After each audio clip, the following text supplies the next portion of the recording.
the Leicester Made. This is probably the penultimate panel that I've done.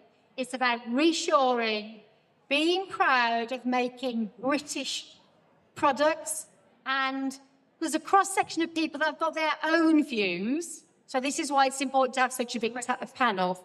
So what we're going to do, we'll introduce each person, and then we'll go into the questions. So Mick, over to you first of all. Hi. Hi, my name's Beighton Cheema. I spoke earlier. I'm a clothing manufacturer based here in Leicester. We're a speed to market business. We bring newness every week to our customers. There's low inventory, and the model works. Thank you. Thank you. Nick, just an intro. Good afternoon, everyone. Thank you, Simon, Jenny. I've sold a lot of clothes in my time, and I'm proud that I sold a lot made and manufactured and designed in Britain. Wish we could sell more of them, and I think it's time for us to re-examine what I call proximity sourcing, because there's nothing more proximate than the UK. Hi, I'm Jake Hall. I create brands. I make 90% of my product, I'd say, out the UK, and I love it. And I really want to push the relationship side of things with the UK and having feeling towards products, and be able to talk and go and meet up with people like Jenny and have a real relationship with people. So, yeah, that's what I do. I sell a lot of clothes too. Is that on? Yeah. Hi, I'm Kate from Make It British. Those of you that don't know me, I used to run a trade show for 6 years called Meet the Manufacturer, because I really believe in bringing all of the UK textile industry together. And sorry, I don't know whether anyone's said it this yet, Jenny, but we need a massive, massive round of applause for Jenny for putting this together, because it needed to happen. And And I know how hard it is to put on a bloody event, Jenny. So hats off. Give this woman a flipping knighthood, someone. And I must say, the team at Fashion Enter that have been milling around have been outstanding, particularly Beth. So, shout out. Caren. Well, good afternoon. I'm Caren Downie. I suppose probably just to put things in a bit of context, my most kind of important positions in the fashion industry, I was buying director for Topshop for 9.5 years, and I was fashion director for ASOS, working alongside Mr. Beighton over there for 4.5 years. And since then, I've been kind of had worked for a few startups, and I'm actually working for another startup right now. I've worked with Jenny on loads of occasions, making the most beautiful product for us, and I've always believed in making things in the UK. And one of the things I just want to say before we all start, really, is what I've always believed about fashion is actually that you have to take the product first, and you have to actually think about the product first and want it to be the best that it can possibly be, the most desirable and beautiful that it can be. And I think that's one of the things that actually seems to have been a bit forgotten these days, and it's very sad for me. No, well said. Yeah, just to be very quick for those that came in. So, Bill McRaith, ex-Chief Supply Chain Officer for PVH, so Calvin Klein, Tommy Hilfiger, incredibly passionate about onshoring, especially in the UK. There's actually an effort that PVH launched in 2020 to try and get it off the ground. Unfortunately, other things came along, was unsuccessful, but remain positive about reshoring, but only if it's done in the proper way. Hi, my name's Fiona Lambert. Long career in fashion, which started in 1982 here in Leicester, and 35% of my production then was made in the UK.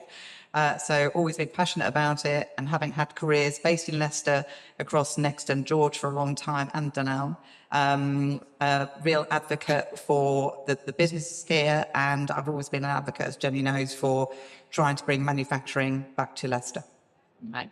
And just to reiterate that, I can remember when Fiona was the MD of Jaeger, and she tried really hard to get Leicester into that supply base of Marks and Spencer's. At least she tried. And I think that's one of the points that have come out during the course of today. One of the reasons why we're doing the round table at 4 o'clock is because the decisions of making in the UK invariably start with the C-suite. You can have the best buyers, the best sourcing people, but if the CEO is not committed to making in the UK, it's not going to happen. So on that point, Nick, when he was CEO, actually invested into his own factory at ASOS.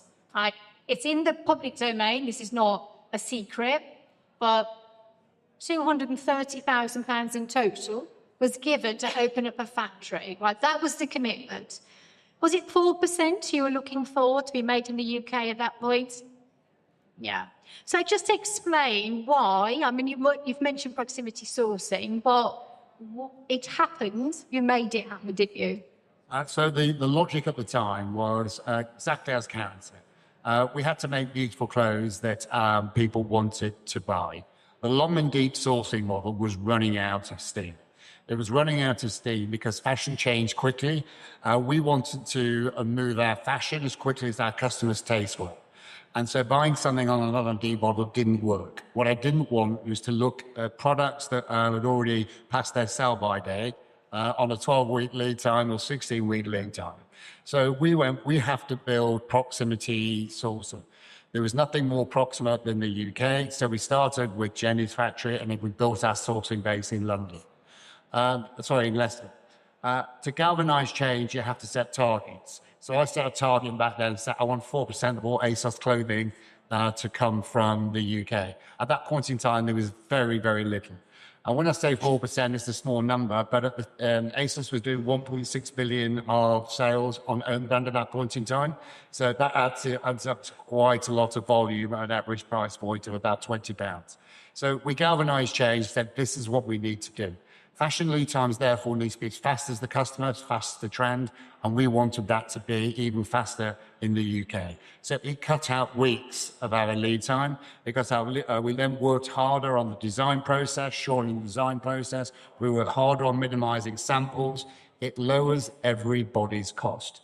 Some of the key barriers we were looking for were taking people on the journey from understanding bought-in margin to understanding net achieved margin, and then understanding the cost of working capital that is tied up while product is on its way to you.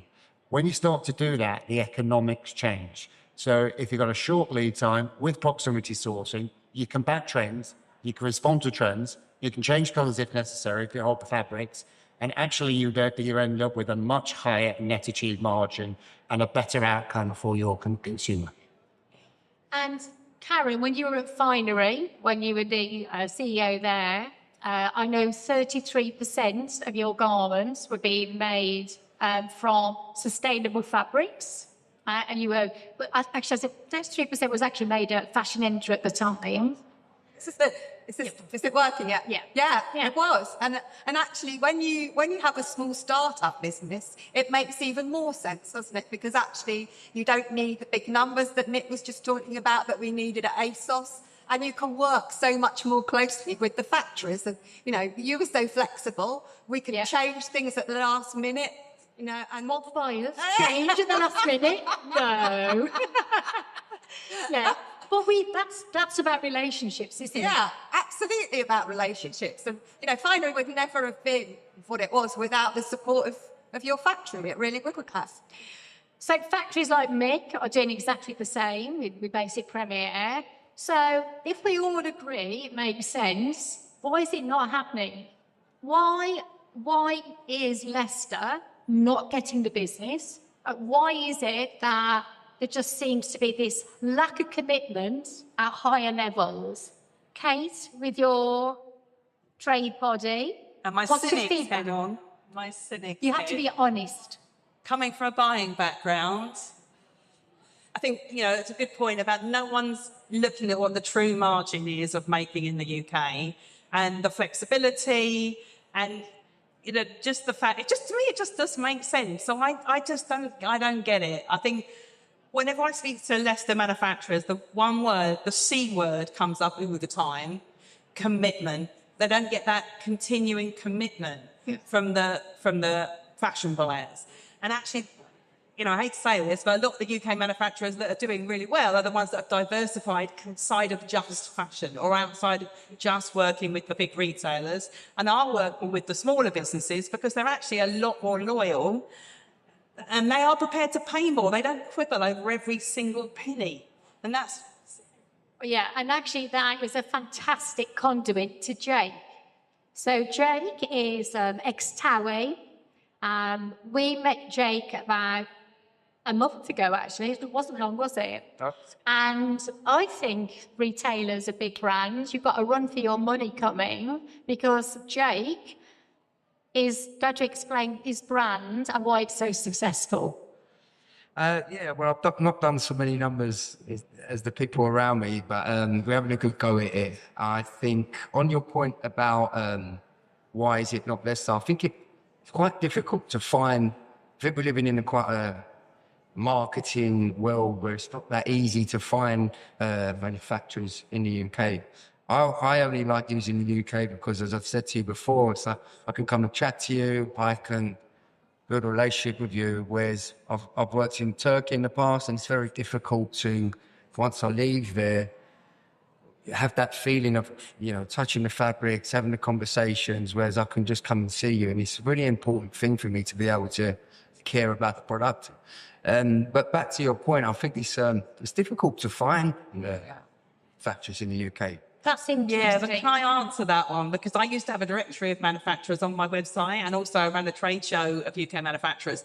And the problem is a lot of the manufacturers asked to be taken off the directory because they got fed up with being bombarded by tons of businesses that were just going to, the first thing they were going to ask them was how much does it cost to make a T-shirt? Yeah. So actually the very best UK manufacturers don't really, like Mick, he doesn't want to advertise, he wants to be word of mouth, referral, wants to work with the best people who are coming to him because they genuinely want to make with UK manufacturers. So you're obviously the exception, but there's a lot of people out there scouting the web and looking for manufacturers and the best ones just don't want to be found. They don't want to... And also, Jenny, you know, you haven't got every single manufacturer from Leicester here. I've been messaging some of them today going, why the hell aren't you here?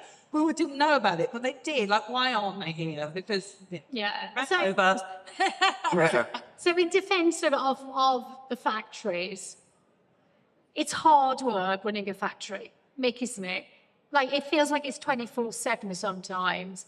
And to get your head up out of the day-to-day operation side is difficult. But it is true, if you're not prepared to put in the effort, then the factories need to be here. They need to be here in force. You're absolutely right there, Jenny. Businesses in Leicester need business. And the only way you get business is by coming down here to events like this and to promote yourself. But I think with Leicester, it's like a can that's been kicked down the street for so long, right? And there's a lot of negativity, and I think people have just given up. If you want to be truthful, they've given up. But there's still a lot of us that have not given up. And you know, we do want to engage. We do want customers knocking on our door and coming to see us.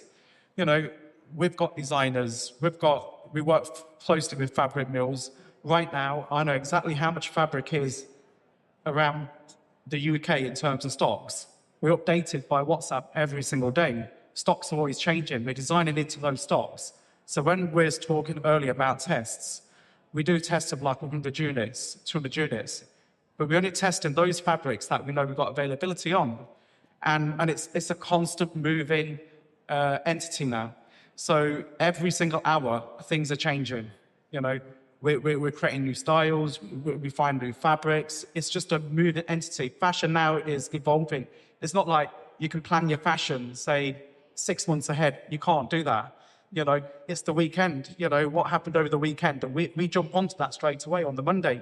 We're designing 40 new styles every Monday that go into production. We get POs by the Wednesday, and they're in production by the Thursday, Friday for delivery the following week. So that's the speed at which Leicester work. You know, and yeah, And so, yeah, so there's, That's what works for me because we work on trends. We do a lot through social media. I follow a lot of trends, and like at the moment, I believe that tailoring is coming back, but I do it in a deconstructed way where it looks like a tracksuit, but it's a suit, so it's like young and old, modern and young and old put together. So like classic and modern together, Contemporary. and that's working really well. So I need to jump on trends when I see them, or I feel like 70s is coming back. I need to action quickly. So by me jumping on a plane to Turkey or wherever, by the time I've done all of that, got back, that's why the UK is so important for me, to be able to react very quickly. And Bill, you gave a presentation earlier. What's going on? Why are the brands not buying proximity sourcing? So let me try and do this as best I can. I think there's a question of why would they? Right, so just bear with me for a second as I try to describe that. You've got, again, I'm going to use my world, 400 million units of product that I have to buy annually. 1.5 million units every 24 hours I'm moving through the system. I've got planners working on that, calculating that stuff. It is going globally, or even take an M&S, right? And just think of the number of units that they're moving. How now do I carve out a specific component for Leicester, right? So how do I carve that out of this global manufacturing world that I'm tied into? But quite frankly, if I need something quickly, I can get it moved in 24 hours from anywhere in the world to anywhere in the world by air. Now, there's a shocking side to that, right? Air is 70 times more carbon impact than shipping it by sea. So it's a big no-no, but people do it today. So I'd flip it backwards and say, put your head now into the business and think of what the business is now challenged with, right? And now we're turning up and saying, well, you should give some amount of orders to less than 4%, 5%. Well, how do I even work that into a planning system where I've already eaten up my open to buy on a longer lead time for offshore? How do I reserve that? What's that model? And so, believe it or not, I think the biggest challenge on doing this actually doesn't sit on the manufacturing side, right? So I've been a manufacturer myself in the UK, all over the world. I've built my own facilities, and I know how to do that stuff. I just did it in Ethiopia, just built the world's largest green industrial park in Ethiopia, right? That you can do. Every manufacturer is capable of doing that. It's actually the change that's required on the brand and the retail side to change a system that is now 30 years old of planning, processing. And I think the challenge you have is if you meet with everyone in the C-suite, who would argue with getting a 151% increase in profitability by going to a new model? Who would argue with the sustainability impact that they've got with that? Well, everybody loves it. The challenge is once they start to realize the work they have to do to get that, not the manufacturers, but I've now got to create a now multi-layered planning system that prices over the same item over 3 brackets, 3 time horizons. Those systems are out there. Again, I'm going to be provocative for a second. Most CEOs just worry about getting past the next financial announcement, right? And you're introducing a system that for them to embrace possibly creates a bump in the road. Now, long term, 3 years from now, it's a huge win. It's a massive win. And when we, in the late 80s, 90s, when we moved offshore, the financial gain of moving out of the UK and into Asia was so big. People were willing to take that risk, and the market was less reactive to bad performance. That is not the case today. Most people worry about keeping their jobs. And so as much as people love this, love it, you tend to get this kind of holdback from the brand side. So again, I could go into other stuff. Legislation in the US. Let's keep that CEO, right? Let's keep that. So we have Nick as a CEO. How did you do it then, Nick? How did you manage to move that to 4%? Well, our target was 8. We passed 4, and I wanted to double it. But let me go back and unpack the questions. This is complicated. We're on the end of a 40-year move for offshoring. But customer tastes, fashion trends of all chains have become faster. So unpacking it requires a vision. It requires a guiding coalition. We've got creative skills in the UK, some of the best on the planet. We've got customers in the UK who love fashion or want more fashion. We have manufacturing. We haven't knit it together with a guiding coalition. It needs a rebrand, it needs a purpose, it needs something to go again. We can't wait for central legislators to make that change, so we can do it locally. We can talk about a rebrand of, we're going to make great clothes. But the manufacturing base has to be agile, has to be connected, has to have technology investment to minimize the cost, and then the economics work. And when you work with your suppliers and your manufacturing base on that, and join those pieces together, the economics work. And do you know what I think we're missing? Fun. Oh, yeah, Fiona, I'm definitely come to you now. I can remember when, Caren, you were the fine director for Topshop, then Finery, ASOS. Fiona trying so hard to bring Made in the UK in. But it should be fun. And it's become incredibly hard work chasing margin. I was just dying to speak there, Jenny. So, a couple of things on you mentioned. So, you could say, why aren't the CEOs choosing to make it in UK? And what's quite nice for myself now, having had this big corporate career, for the last 2 years, I've worked for myself, so I can be slightly more controversial. I'll probably say things I couldn't have said before. So, there's a couple of things. Businesses look at gross, as we talked about, the margin. They're not looking at breaking it down. I tried actually while I was in my roles to say, let's put a higher margin offshore and a lower margin so we can make in the UK. Because everybody's looking at bigger picture, that was, I couldn't seem to get that through the line. And the reality was, and, elephant in the room, the element of the Ratner moment and the risk as well that still slightly hung over Leicester was people were scared to make that decision. And I think Nick talked about a rebrand. I was reflecting on being on this panel and thinking, if we always do what we've always done, we'll get the same result. I think there is a time for a massive marketing plan here that actually tells a story in a completely different way. I just said to you, Jenny, I saw your fabulous dresses. I've turned into a social media influencer, and I know by doing the same thing and doing things that attract people's attention, it changes the dial, and, I'm going out there never too late, I'm told, just a Hall and Mick campaign, because I've done it long enough, people now speak to me. I've just offered to wear your dresses and say, this is what you can wear in Leicester, and have all of the followers I have following me do it. I think there's a massive storytelling to be done. So if you think about what Clarkson's Farm has done for British manufacturing and farmers, why is it there are a fabulous documentary about manufacturing here? And actually the people who are employed, the things that can be done, the history that's here, the way we could reinvent ourselves. I think there's a massive marketing plan that's missing that talks to people, talks to the CEOs, talks to the customers, brings heart into it instead of cash. Can I just say, Sky News is here today, right? They've been here all day because they said that the journalists should have a level of responsibility.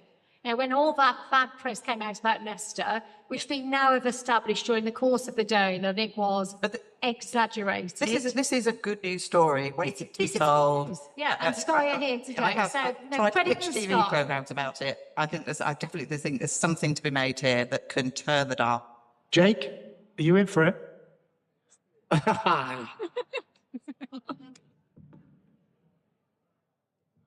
So I'm just chucking in there. I'm like, listen to this opportunity. I'm seeing Jake sat there. I'm thinking, let's do it. I think there is a definite, what you said there is completely what I've been thinking, but I didn't really know how to say it, is there's a gap between, not the youth, it's not the youth, but it's like manufacturing is tending to be like an older generation.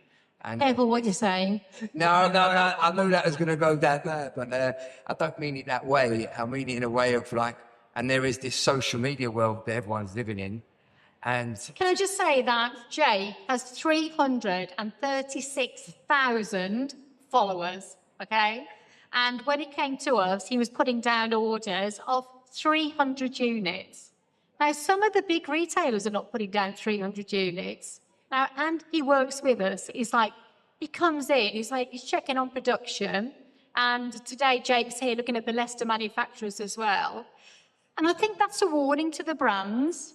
I really do. Like, the brands expect the factories to do so much.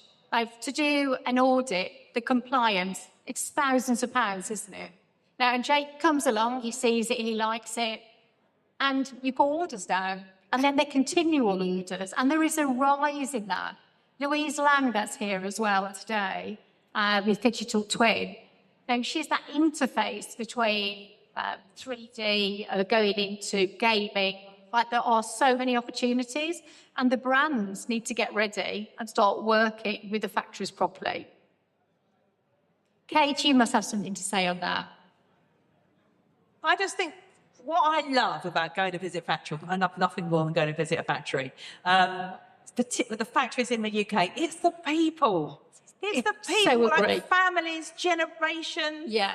You know, I hear your son's here today, Mick. You know, so many factories I go to, it's, 3, sometimes 4 generations. They really care. They do really care. They do. And that's the difference. They put their money into it, don't they? You know, time is money for them. So, Jenny, let me just add a couple of points to that. If we want to rebrand, I love Fiona's idea, by the way. It's kind of, she's elaborated what I meant. We have to eliminate bad practice. And we have to then do something that we're not all trained to do, which would be some sort of co-opetition, i.e. working together to get common standards. Cheap clothes aren't cheap. If cheap clothes are being manufactured, someone is being abused in the process. So either people or planet are being abused. So that's not cheap. It's just not factored into the cost. So we have to raise our standards and have a fitness to rebrand. And then we have to have Leicester is amazing for fashion. It also makes a lot of fashion. It has technology investment. It has design capability. It has customers. The business case is strong. We work with relationships and transactions follow. But we have to go through a transformation program of making a fitness for trade where we raise our own bar. And we face into the dark corners that have got in the way of people wanting to do business. That will give CEOs confidence to back it with investment. And that rebrand is a bit root and branch. There's pockets of it that are great, and we see it today. I know Mick's factory is one of those that visited it, but actually it's a root and branch, cooperation, raise the bar, and actually drive better standards. We have design talent, we have buyers, we have manufacturers, we have all the ingredients, but the cake is not being made yet. Caren, is there anything you'd like to add to that too? Because you talked about the importance of the product. The product has to be right, doesn't it? Yeah, and I think, well, I haven't actually mentioned anything to do with yours. So yours is actually a new brand that myself and my partner, a business partner, are setting up. And it means a change of direction. It's spelt Y-A-W, and it's an aeronautical term, in fact, for change of direction. But it also stands for your jeans. So what we're trying to do is to make made-to-measure jeans. So having been in the industry for that long, we both understand that jeans generally are the most difficult thing to get your own fit. And what we want to do is actually to engage technology in making things that fit you exactly. You absolutely love the product and you can't live without it. And it's a staple in your wardrobe that you're going to wear nearly every day. So I think there's an awful lot of things, to Nick's point about technology, that actually can change the way that people think about fashion. We still obviously need all of the craftsmen and the technique and the making, and they're going to be made in the UK. But I think there's an awful lot of things that we can do to make the fashion industry, more sustainable, make the product much more beautiful, and just change a general change of direction, I think. And do you think, looking at UK's with your Make It British and Fashion Roundtable, can legislation help here? Is there a way of making the government at both national and local level input into Leicester? I'd love to say yes. I'm really looking forward to this round table. I mean, I feel like I've sat in countless meetings, thanks to Tamara down here from Fashion Roundtable, who's amazing at getting politicians to listen to the fashion industry. They've got to have a reason to get behind it. And I've been to so many meetings where it's frustrating, where they talk about wheels and wings when they talk about manufacturing, and they forget about fashion. And I think the problem is the F word. I've mentioned the C word, now we've got the F word, is fashion. And if you actually call it clothing or apparel or textiles, then they don't just think of models going down the catwalk, because actually clothing includes like military uniforms. And why are they not buying? I mean, I've spoken to a manufacturer today, he's probably still here, saying that he bid for a contract to make stuff for the MOD. He didn't get it. Someone else that was better at writing bids got it, who knew nothing about textiles, and now is subcontracting it to him. I mean, where's the sense? Mad. They've got to pay a middleman. I mean, how does that help the taxpayers' money? So, yeah, I think we've got to get them to think about it not just about fashion, but the whole of the textile industry, because I think the F word is the problem. So, Jenny, on that one, it's a great answer from Kate. There is no fashion agenda in the UK, central government. There is no minister responsible for fashion, and that will echo down locally too. And so, in the absence of that, we should create. And if there was a fashion strategy to actually make something in the UK that we're already good at even better, creates employment, creates opportunity, creates innovation, you'd make it a qualifier for an enterprise zone in, say, Leicester, where there was some incentive to create cash flow to invest in better processes, better techniques, better technology, more people. It kind of needs that radical approach with a fashion agenda all the way down, building on the strength that's already in the UK that just needs knitting together. And one of the things is, within the industry that we are working in, we might need to just pivot up the supply chain. We will not be able to compete on high volume runs. So don't make it low short runs, higher value products, investing in technology, chase up the luxury curve, making better clothes, not more clothes.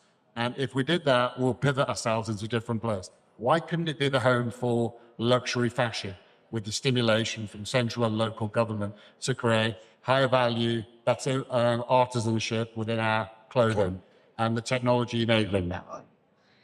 Fiona, when you were at Jaeger, you knew all about high quality, good made garments. Do you believe that the UK can actually make those garments? Yeah, I do. I mean, we both know that there's probably lost some of the people trained up. But I know that's exactly what you're doing, is training people with those skills. So it is about a choice being made to do that. It is a lot of simple choices. I don't think there's one magic bullet, unfortunately. Everybody would like that. But it is a case of, education for the customers. It's a case of appetite from the businesses. It's a case of appetite for young people. In the same way Jake's talked about social media, though, I could not, if you had, in the same way, you see sponsored posts from people, the numbers you talked about, actually, I can think of a very sexy social media campaign flashing those numbers up, Bill, that sort of brings it to life with garments. I think, you would get young people interested if you really worked on this. I'm sort of repeated the thing. I think there's a massive marketing, advertising, rebrand, talk to people in different language to make the sea change. As I said, if we keep doing the same thing, it's not going to change. So let's shake it up and let's do something different. And it starts today.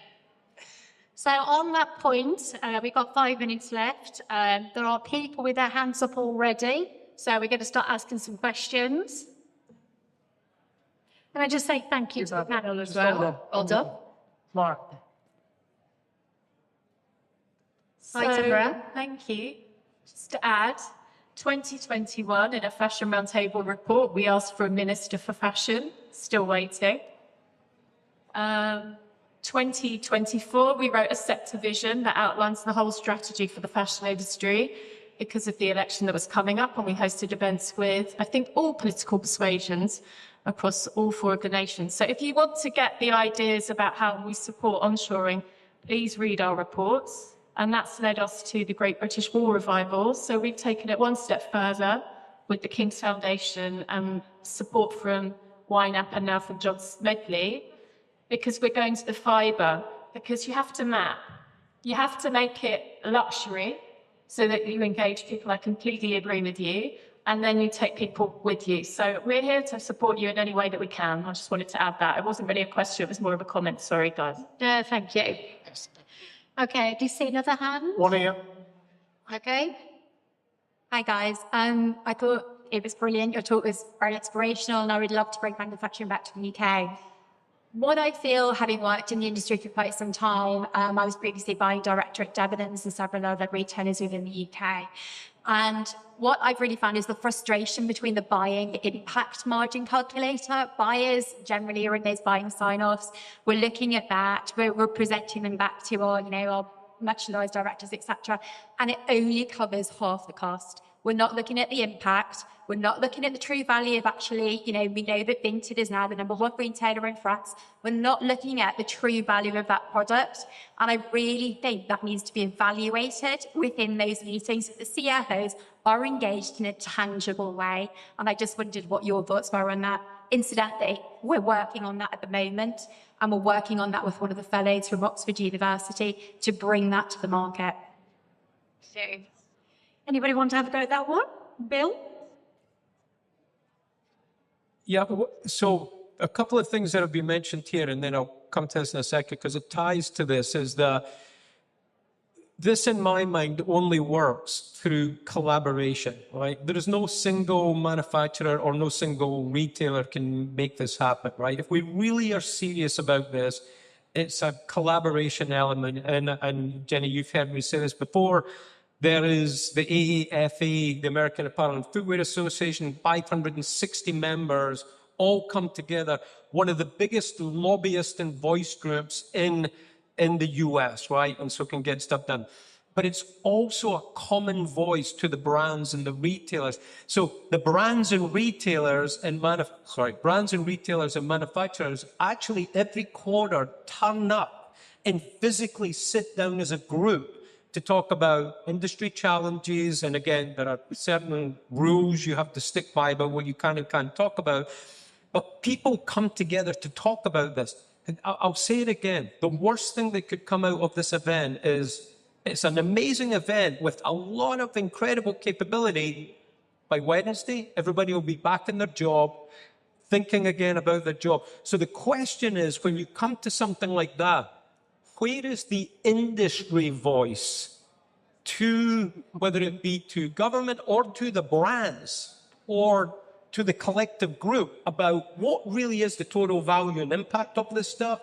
And what I keep going back to, IMU is not the same as EBITDA, right? I can drive up my EBITDA significantly by actually paying more for certain amounts of product to be made, but I can only do it collectively. Where is that collective?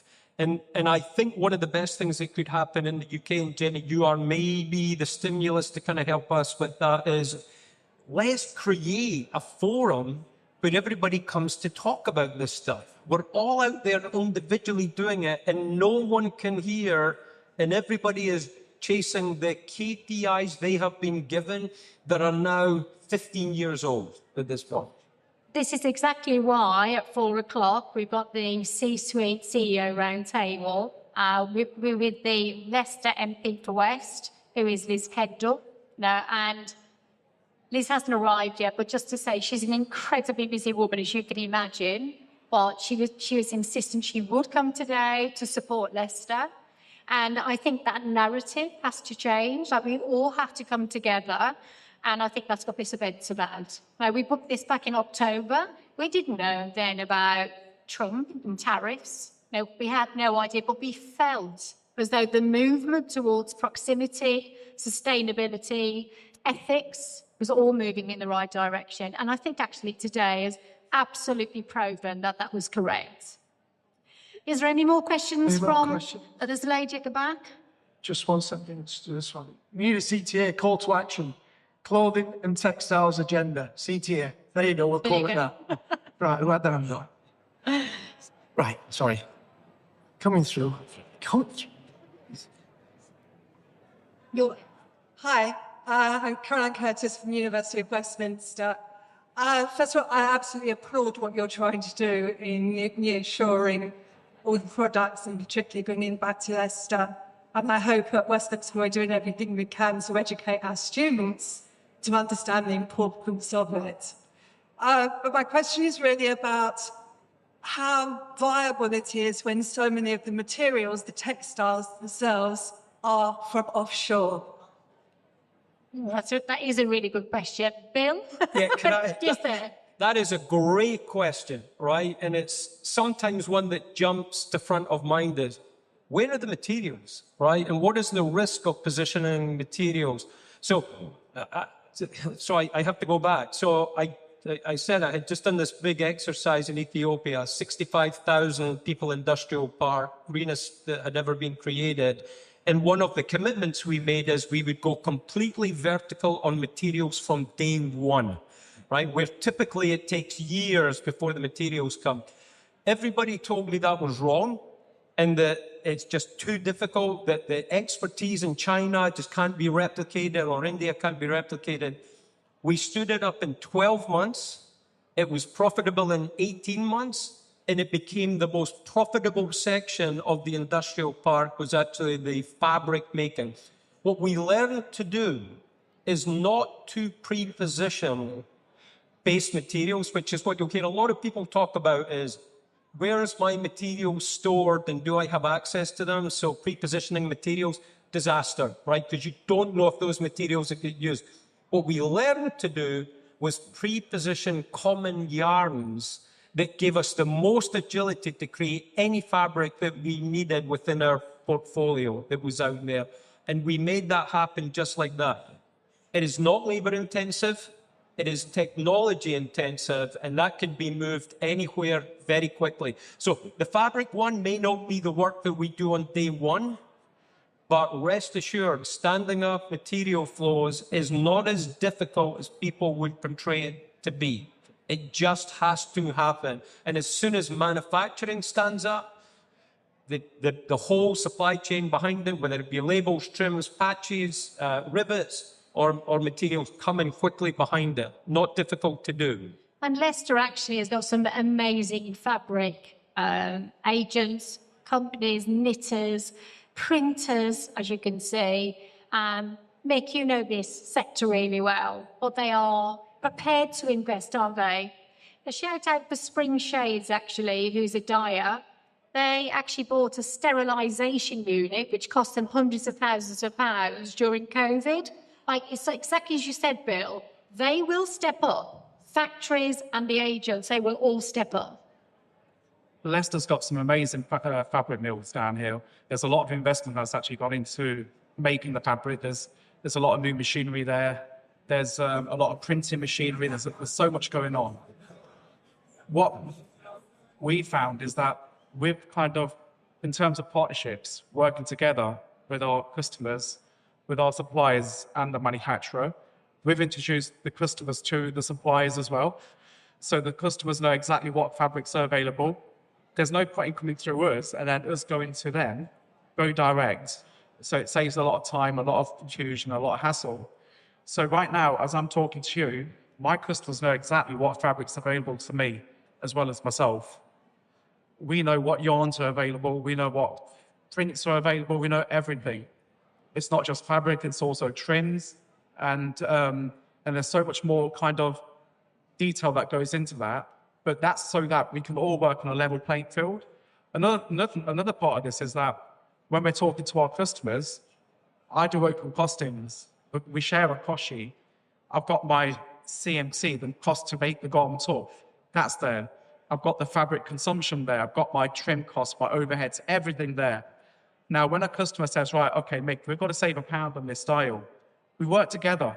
We work with the fabric mill as well. And we say, okay, let's see if we can engineer the CMC, see if we can get that time motion down. We'll look at alternative fabrics that are available at this time. We'll talk to the mills. We'll see in terms of how many patterns we can kind of get the consumption down by placing more patterns within that with the fabric. So this collaboration, this partnership is the way to move forward. There's less ill feeling, there's more cooperation, and there's more strength behind that as well. So I think that as a model for Leicester is really, for me, it's working really well. And I know Jake and Caren, when you had your ranges, you never found a problem with the fabric bases, did you?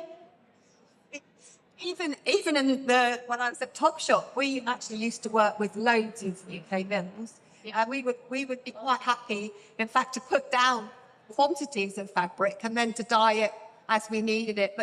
And that again showed a bit more commitment to the factories that we were working with, because they knew that there'd be ongoing business. So that's been, for me, it's been a model that I've worked with all of my career, really. So, Jay, I just add to that as well. What I find is you can't fit a square peg into a round hole. What you've got to do is look at what fabrics do we produce in the UK and then design around that so that it works, rather than trying to find a fabric that we're never going to make here, we're never known to make here, we don't have the ability to make it. So, yeah, everyone's been saying, it's what's available, definitely. It goes to partnerships, doesn't it, at the end of the day? That's what we're talking about, communication and partnerships. Jenny, we got one last question, if that's all right. Okay. Hi, so I'm a Katie Konzak, a student from De Montfort, and I just wanted to ask, do you think that if there was more education to the general public about the positives of production here and the negatives of overseas production, that maybe brands would have more of a need to try and produce here? Great question. I'm going to go to Fiona for that. Yeah, 100%. I think that was my point, really. I think there is an education piece. I did actually pitch a TV I did someone that said, let's take a garment and follow it through a bit like a kind of glow up type thing, that you start with, choosing the fabric, you see the manufacturing, you see it on sale, you see it going through the warehouse, you're selling it in store. So actually people understand all of the processes that go through it, that it's not just something that's delivered in a parcel the next day. And it does bring it to life. And it shows the creativity, that finding the fabric in the UK is all part of it. I genuinely think there's a huge opportunity to educate and make the story really interesting. And like I said, make it about emotion, not about cash. So just one final comment. In April, Barclays Bank did a report, and it said that the propensity for the consumer is that they want to buy made in Britain. They actually are prepared to pay a premium as well for Made in Britain. So on that final point, we'll stop the panel. A huge clap, please. As I said, very busy Dean Hall, and they've come all the way to us today. Thank you so much, everybody.